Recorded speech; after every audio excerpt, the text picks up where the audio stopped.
বরিশালের ঐতিহ্যবাহী চাপা বাটা তোমরা কে কে খেয়েছো? এটা পুরনো দিনের রান্না। এটা আমার বাবার খুব পছন্দ, তাই আমার ঠাকুমা প্রায় এটা বানাতো।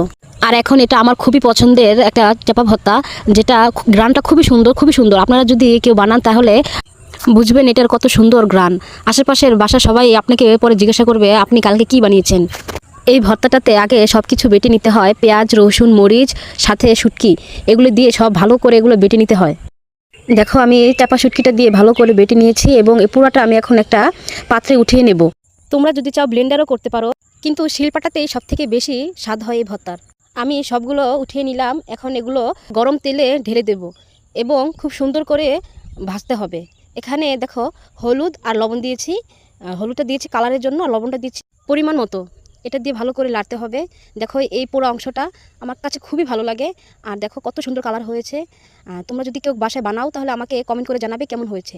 তোমরা একবার হলো এটা বাসায় বানানোর চেষ্টা করবে এবং এটা কীরকম হয় আমাকে তোমরা জানাবে। আশা করি সবার খুবই খুবই খুবই ভালো লাগবে। আমার সাথে থেকেও, পাশে থেকেও আমার চ্যানেলটা সাবস্ক্রাইব করে দিও।